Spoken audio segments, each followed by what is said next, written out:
দর্শক আসসালামু আলাইকুম, কেমন আছেন? আশা করছি আপনারা সবাই ভালো আছেন। চলে এলাম আজকে একটি রেসিপি নিয়ে। আজকের রেসিপি হচ্ছে ফিশ বল। আর ফিশ বলটি কিন্তু খেতে দারুণ লাগে। যেসব বাচ্চারা মাছ খেতে পছন্দ করে না তাদের জন্য আমার আজকের রেসিপি। আর এই রেসিপিটা তৈরি করার জন্য কি কি উপকরণ লাগছে চলুন গিয়ে দেখে আসি।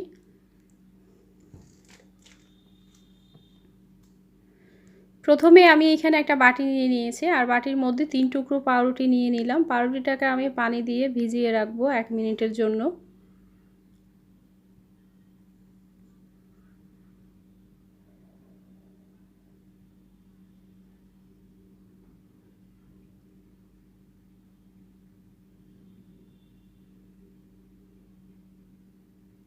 এবার পাউরুটিটাকে আমি একটা সাইডে সরিয়ে নিচ্ছি।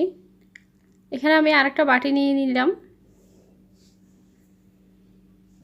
এখানে আমি রুই মাছ নিয়েছি 300 গ্রাম। আর রুই মাছটাকে আমি সামান্য লবণ আর পানি দিয়ে সিদ্ধ করে নিয়েছি। আর সিদ্ধ করার পর ঠান্ডা করে আমি কাঁটাটা ছাড়িয়ে নিয়েছি।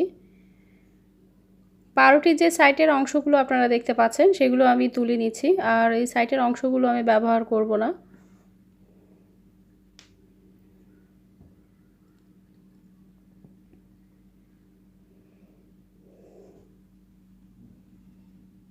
এবার পাউরুটিটাকে ভালোভাবে চেপে পানিটা ঝরিয়ে নিতে হবে। আর খেয়াল রাখবেন পাউরুটির মধ্যে যেন কোনো পানি না থাকে। পানি থাকলে কিন্তু আমরা বলের যে খামিটা বা তৈরি করব বা ডোটা যে তৈরি করব সেটা কিন্তু নরম হয়ে যাবে পানি থাকলে।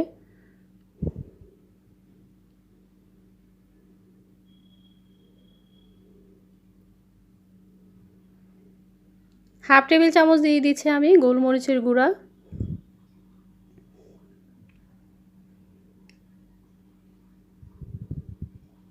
1 চিমটি পরিমাণ দিয়ে দিলাম লবণ। লবণটা যেহেতু আমরা মাছ সিদ্ধ করার সময় আগেই দিয়েছি। 1/4 চামচ দিয়ে দিচ্ছি আমি রসুন বাটা। 1/4 চামচ দিয়ে দিচ্ছি আদা বাটা। 1 টেবিল চামচ দিয়ে দিচ্ছি সয়া সস। এখানে 1 টেবিল চামচ নিয়েছি ধনিয়া পাতা। এটা কুচানো ছিল।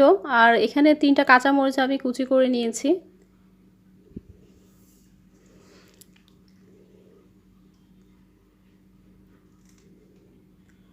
1 টেবিল চামচ দিয়ে দিয়েছি টমেটো সস।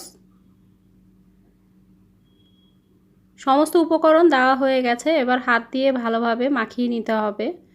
আর মাখানোর সময় খেয়াল রাখবেন কোনো গুটি গুটি ভাব যেন বা দানাদার অংশ যেন না থাকে।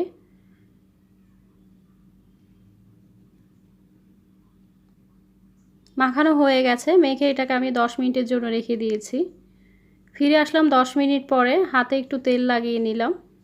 তেল লাগিয়ে এবার মাছের যে খামিটা আমরা তৈরি করেছি এটাকে আমি বলের শেপে তৈরি করে নিচ্ছি।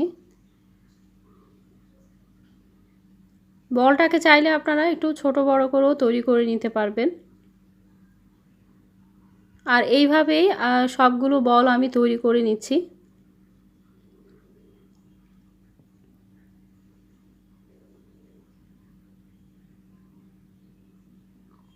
এখানে আমি একটা ডিম নিয়েছি আর ডিমটাকে একটা কাঁটা চামচ দিয়ে ভালোভাবে ডিমটাকে ফেটিয়ে নিচ্ছি।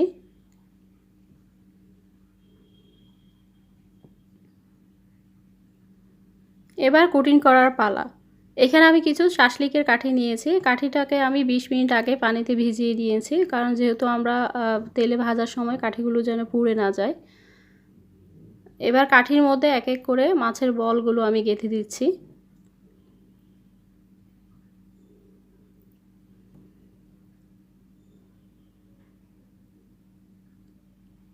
বলগুলোকে আলতো হাতে ধরতে হবে, কারণ এই পর্যায়ে মাছের বলগুলো কিন্তু একটু নরম থাকে।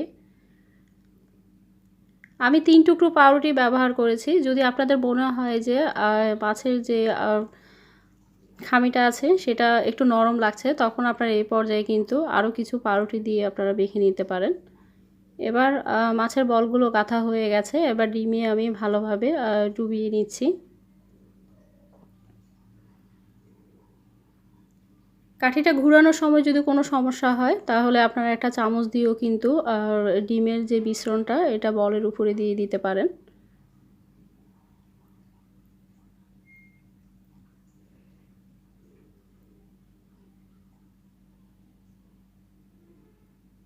এবার দিয়ে দিচ্ছি আমি ব্রেড ক্রাম্বটা ভালোভাবে লাগিয়ে নিতে হবে। প্রথমে বলের উপরে ব্রেড ক্রাম্বটা এইভাবে দিয়ে দিতে হবে, তারপরে কাঠি ঘুরিয়ে ঘুরিয়েও আপনি লাগাতে পারেন, তবে আলতো হাতে ধরতে হবে।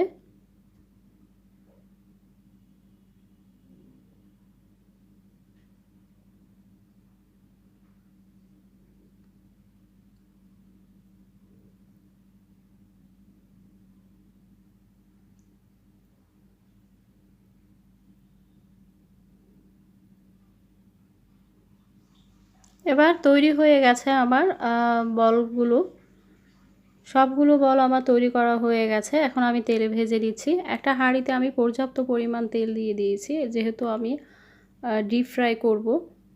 আর এই পর্যায়ে তেলটাকে আপনারা মিডিয়ামে গরম করতে হবে, তবে হাই হিটে গরম করা যাবে না। হাই হিটে গরম করলে ফিশ বলগুলো দেওয়ার সাথে সাথে কিন্তু আপনার কালচে একটা ভাব চলে আসবে বা পুড়ে যেতে পারে।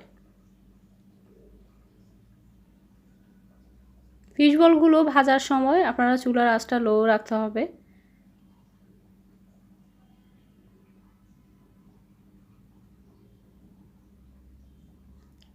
একটা হাতুলের সাহায্যে ভালোভাবে একটু ওলটপালট করে দিতে হবে।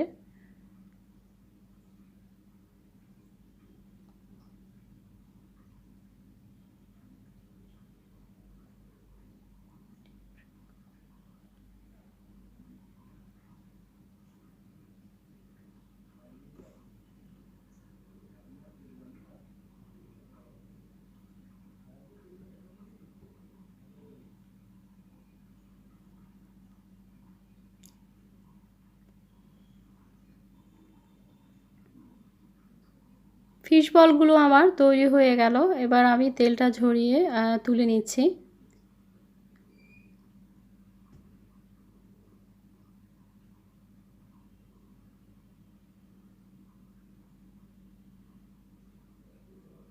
আর বাকি যে ফিশ বলগুলো আছে সেগুলোও কিন্তু আমি একইভাবে ভেজে নেব।